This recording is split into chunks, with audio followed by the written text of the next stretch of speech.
Hi guys, আমি বলেছিলাম যে চুল কাটার পরে আরেকটা ভিডিও করব। আমার চুল কাটা শেষ হয়ে গেছে। চুল কাটার পরে আমি একটু ফ্রেশ করলাম, টেস্ট করে আবার আমি ভিডিওতে আসলাম। তো সেই আমার অতি চেনা জানা এবং অতি পরিচিত, যেখানে আমি সব সময় চুল কাটি এবং আমি ভাইয়ের কাছে আসি। সেই হচ্ছে চুল কাটা। আরেকজন ভাইয়ের চলতেছে, আরেক ভাইয়ের চুল কাটা চলতেছে। তো যাই হোক, দর্শক ভাই বোনদের যেটা আমি বলেছিলাম যে আমি চুল কাটার পর আর একটা ভিডিও করব, যেটা আমি আপনাদের দেখাবো, এটা আমি দেখাইলাম। এখন চুলের কাটিং হেয়ার স্টাইল কেমন হচ্ছে না হচ্ছে এটা আপনারা ভালো বলতে পারবেন, তবে আমার কাছে ভালো লাগে এবং সবসময় আমি আসি।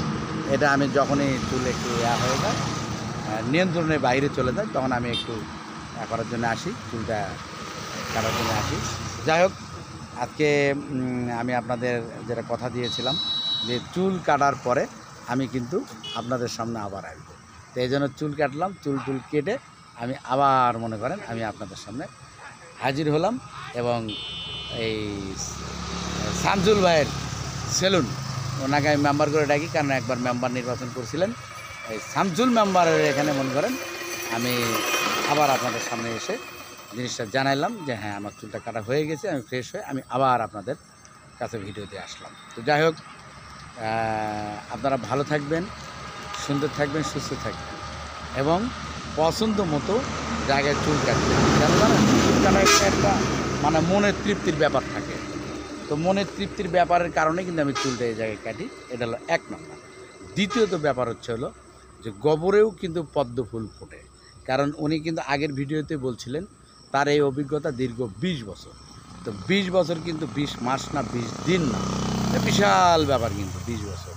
তো এই জন্য তার একটা পার্সোনালি একটা অভিজ্ঞতা চলে আসছে যে যেভাবে চুল কাটে চায় সেইভাবে চুলটা কেটে দিতে পারে। এটা একটা বিশাল কিন্তু তার একটা মানে হাতের কারুকাজ। তো হাতের কারুকাজে সে কিন্তু এই চুলটা কেটে থাকেন। তো যাই হোক, আমার কাছে ভালো লাগে, আমি এই জন্য আসি বরাবরই। আমি যখন ঢাকায় থাকি, হয়তো বেশি দিন থাকলে ঢাকাতে একটু কাটতে হয়, এছাড়া কিন্তু আমি এলাকায় আসলে আমি শামসুল ভাইয়ের এখানে আমি চুল কাটি। এটা আমার নেশাও বলতে পারেন, এটা আমার ভালোবাসা থেকেও বলতে পারেন। এটা হলো সত্য। আর সাবজেক্ট হলো যে বললাম, গোবরেও পদ্ম ফুল ফোটে। যারা এয়ার কন্ডিশন সেলুনে কাজ করেন বা বিগ জায়গাতে কাজ করেন, তাদেরও অভিজ্ঞতা আছে এবং সেই সাথে যারা ফুটপাতে কাজ করেন তাদেরও কিন্তু অভিজ্ঞতা আছে।